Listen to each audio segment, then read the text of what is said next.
बोलो श्री प्राणनाथ प्यारे की जय। श्री मोहम्मद गए जो होवे धाम की, सो पहचान के लिए जो लाहा, ले सको सो लीजियो, फिर ऐसा न आवे समया, फिर ऐसा न आवे समया। सकीन जान बुझे क्यों खोइए, ऐसा लिखे सुख अखंड। सुंदर सा जी वो प्रभाव धाम दुलाक्षराती से प्राणनाथ जी, जिनको हिंदू शास्त्रों के अंदर जो है श्री विजयानंद बुद्ध सिंह का अवतार कहा गया है। क्या कहा गया है? श्री विजयानंद बुद्ध सिंह का अवतार, जिनको सारा हिंदू समाज इंतजार कर रहा है।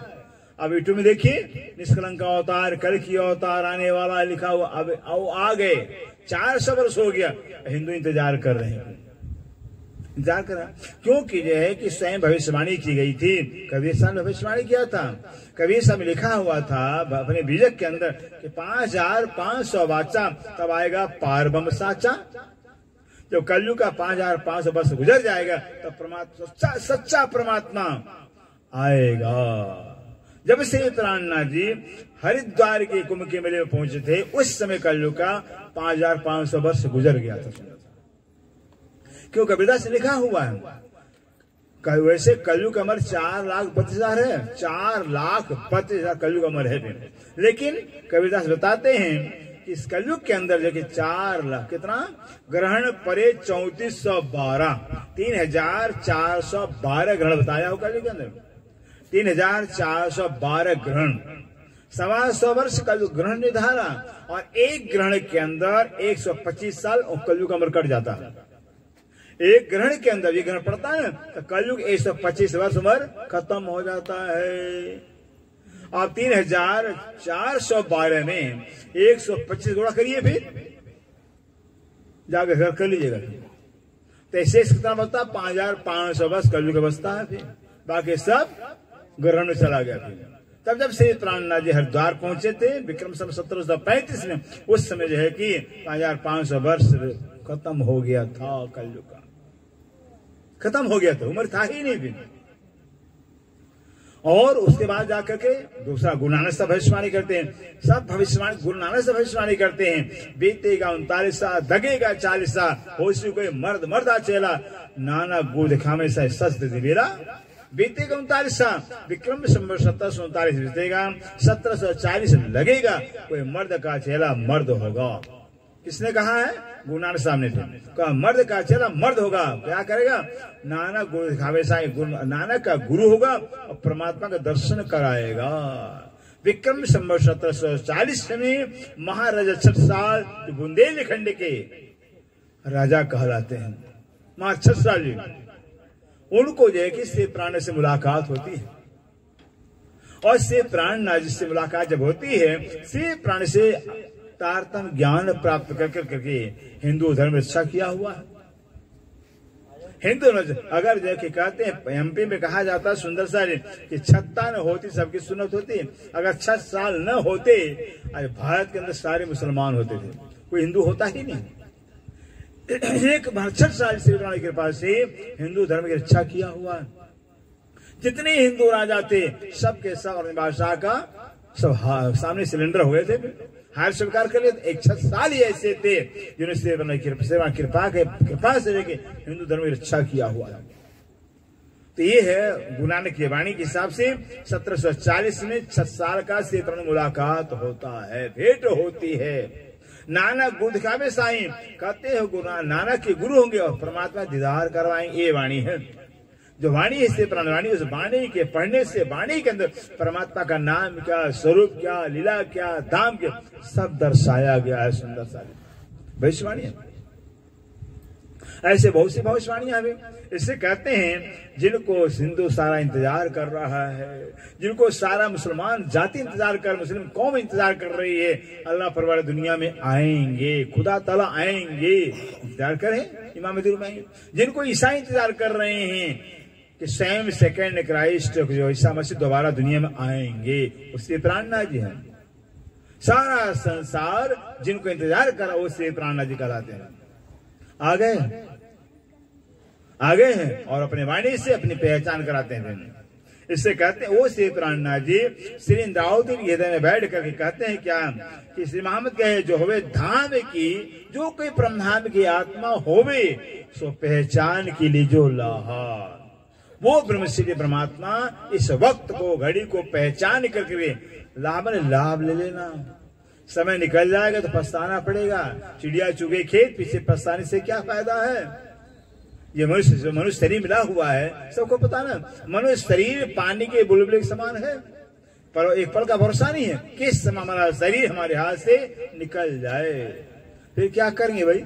शरीर प्राणी के रहते शरीर में हमने भजन किया, भक्ति किया ही नहीं, फिर बहुत समय पड़ा हुआ, बुढ़ापे में भजन किया जाता है, अब बुढ़ापा नहीं आवे तो तब क्या होगा।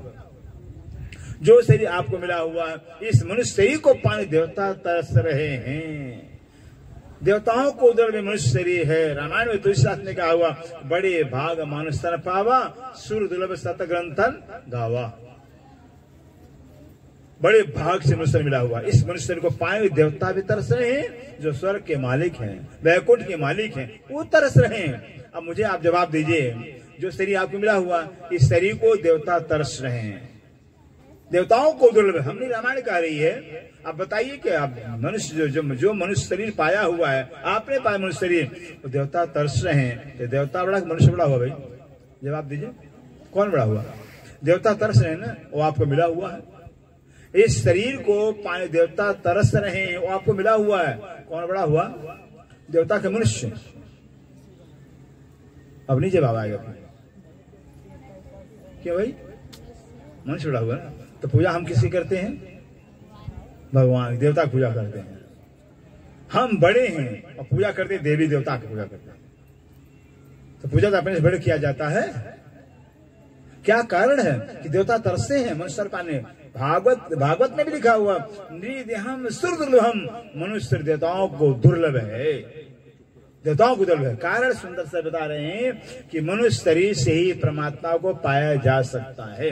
इस मनुष्य शरीर के सिवा देवता भी परमात्मा नहीं पा सकते हैं, इसको अधिकार मिला हो मनुष्य को। 14 लोक में कोई साधन ही नहीं है परमात्मा को किसी और मनुष्य से जाओ, किसी से पाए, मनुष्य शरीर से आओ किसी से पाए, नहीं, कोई साधन ही नहीं। इसलिए इस मनुष्य शरीर को देवता तरसते हैं पाने के कारण ये है। सुंदर सोचिए कितना कीमती है। और जो श्वास अंदर चला गया ना, तो इस विश्वास है कि सांस आपको वापस मिलेगा, हमको पता ही नहीं। फिर एक एक श्वास हमारा जीवन की श्वास पर टिका हुआ, जितना श्वास हमारे भाग्य में है उतना ही श्वास ले पाएंगे, एक श्वास ज्यादा नहीं ले पाएंगे, फिर श्वास पूरा हुआ खत्म, जीवन हो गया। ऐसा शरीर है। इसे कहते हैं ले सको से भी जो फिर ऐसा न आवे समय, अगर लाभ ले सकते हैं, कौन सा लाभ लेना है, बस जन्म और मरण से छुटकारा पाना है, मोक्ष पाना है, मुक्ति लिए शरीर मिला हुआ है। अगर मनुष्य शरीर से मुक्ति को नहीं प्राप्त किया, परमात्मा नहीं प्राप्त किया, फिर 84 लाख योनि में जाना पड़ेगा, 84 लाख योनि में जाना पड़ेगा। 84 योनियों के अंदर जन्मते मरते जन्मते इतना दुख भोगा, इतना दुख भोगा है। परमात्मा कृपा से मनुष्य शरीर मिला हुआ है। अगर मनुष्य शरीर को पा करके फिर परमात्मा की प्राप्ति नहीं किया तो 84 लाख योनि में जाना पड़ जाएगा। ये सांस हमारी आंख है, बता रहे हैं, मंजूर है। मनुष्य शरीर मिला हुआ है, इस मनुष्य शरीर से परमात्मा की प्राप्ति न करके क्या 84 लाख योनि में जाना मंजूर है। फिर इतना दुख, माँ के पेट में 9 महीना सिर नीचे पैर ऊपर रहता है, सबको पता है। माँ के 9 महीना गंदे में, नाक में, कान में, मुंह में गंदा भरा रहता है जब बच्चा जन्मता है। फिर सोचिए 9 महीना, और अभी कह दे पैर ऊपर कर करके लटका दिया जाए गंदे में, कोई रहेगा? पैर ऊपर लटका दिया जाए, पैर ऊपर बांध दिया नीचे रहा, और गंदे में कौन रहेगा भाई? 9 महीने तो रहे।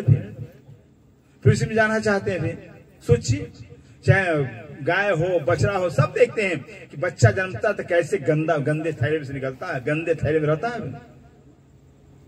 इतना तो है। और एक बार के जन्म के अंदर 1 लाख बिच्छू, 1 लाख सांप डंक मारा, इतनी पीड़ा होती है। इससे जब बच्चा जन्म, सब लोग सबका जन्म हुआ, लेकिन किसी को होश नहीं है कैसे जन्म हुआ है। कोई बताएगा कैसे जन्म हुआ है? क्योंकि इतनी पीड़ा होती है कि असहनी, सहा नहीं जाता है।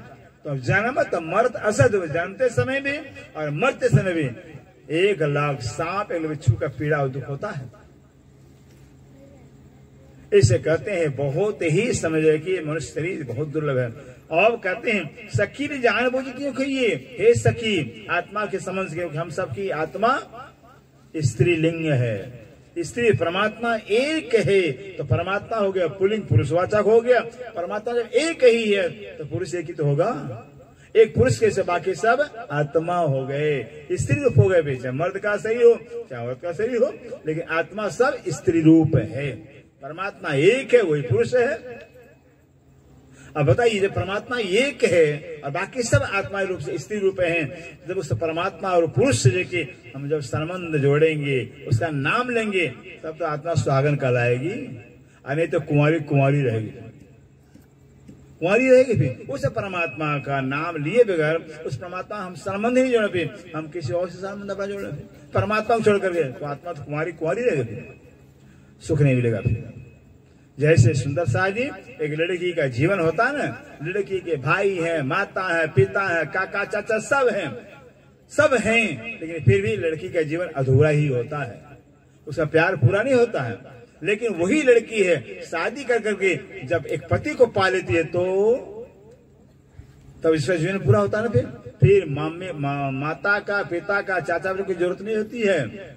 एक पति सारे रिश्तेदारों का प्यार पूरा कर देता है, और एक पति नहीं मिला हुआ अधूरा होता है, होता अधूरा, फिर जीवन अधूरा हो। इसी तरह से आत्मा के पति प्रीतम प्राणनाथ हैं, जब तक उनके संबंध उनका नाम नहीं लेंगे, उनका मंत्र नहीं लेंगे, तब तक भले कितनी भी देवी तो पूजा कर लें, लेकिन आत्मा बार बार जन्मेगी, बार बार मरेगी, शरीर को धारण करेगी, भी मोक्ष तब मिलेगा जब परमात्मा का नाम ले लेंगे हम, दूसरा कोई उपाय ही नहीं है, एक ही तो मालिक है। सारे ग्रंथ पुकार कह रहे हैं मालिक एक है, एक जो मालिक है उस मालिक का ही भजन करना चाहिए। फिर मालिक होता, मालिक सब कुछ जो जैसे नरेंद्र मोदी प्रधानमंत्री हैं, सब कुछ कर सकते हैं, हजारों लाखों कर्मचारियों का जो है कि काम अकेले कर सकते हैं, लेकिन प्रधानमंत्री का काम कोई करेगा? हजारों लाखों कर्मचारी हैं, नहीं कर सकते हैं। तो भाई एक प्रधानमंत्री सारा का हमारा हो सकता है, सब काम एक से हमारा हो सकता है, तो एक से दो से करना अच्छा है, 1000 से 2 से करना अच्छा है। एक से हमारा काम हो जाए, 1000 से 2 से तो भी नहीं होने वाला। एक का काम, प्रधानमंत्री का काम हजारों के द्वारा नहीं हो सकता है, लेकिन प्रधानमंत्री सबका काम कर सकता है। ऐसे पूर्ण परमात्मा जो अक्षरादि प्राणनाथ हैं, उनकी पूजा से और किसी पूजा आवश्यकता ही नहीं है, सारी इच्छाएं पूरी कर सकते हैं, क्योंकि पूर्ण परमात्मा अक्षरादि। इससे संतों ने कहा हुआ है कि एक ही साधे सब सदे, सब साधे सब जाए, जो तो सींचे मुंह तो फूले फले, जो सींचे तो मूल को फूले फले जाए। आम के डाली को, टहनी को, पत्ता को, फल को, फूल को पानी डालने से मूर्ख कहलाएंगे, कुछ मिलने वाला ही नहीं है, सब व्यर्थ चला जाएगा। सब छोड़ करके आम के जड़ के अंदर पानी खाद डालेंगे तो पूरे पेड़ को मिल जाएगा खाद पानी। कौन सा आसान है भाई? पत्ता सींचना, पत्ता पानी डालना वो अच्छा है कि जड़ में डाल दिया जाए? तो सब जब सबके प्राणनाथ मालिक ही हैं, उनकी पूजा तो सबकी पूजा हो गई, सब खुश हो गए। फिर और सबकी पूजा करें, फिर उनकी पूजा तो सबकी पूजा तो हो ही नहीं पाएगी। फिर इससे सुंदर शाह जी बहुत अनमोल जीवन है, बेशकीमती जीवन है। इस जीवन को पाने के बाद जो है कि अपने जीव का कल्याण करना होगा। कहते हैं सो जाग देख क्यों भूलिए, बदले सुख ब्रह्मांड। कहते संसार का जो भी सुख है सब झूठा है, शरीर ही झूठा है, संसार झूठा है, एक पल का भरोसा नहीं है। ऐसे संसार के शरीर के झूठे सुखों पे अगर अखंड सुख हम गंवा रहे हैं, सोचिए संसार के झूठे सुखों पे अगर अखंड सुख गंवा रहे तो हम क्या कमाए, हमने क्या कमाया?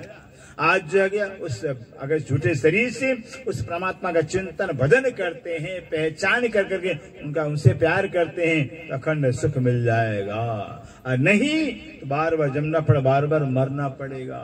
सोच लीजिए फिर क्या करना आपको, ये आपको निर्भर करता है। बस इतनी सेवा, टाइम हो गया। सुंदर शाह जी चौपाई दोहराते हैं, बदले सुख ब्रह्मांड, सकीरी जान बूझे क्यों खोइए, ऐसा लिखे सुख अखंड, ऐसा लिखे सुख अखंड। जाग देखे क्यों भूलिए, जाग देखे क्यों भूलिए, बदले सुख ब्रह्मांड, बदले सुख ब्रह्मांड, बदले सुख ब्रह्मांड, बदले सुख ब्रह्मांड। बोलो श्री प्राणनाथ प्यारे की जय।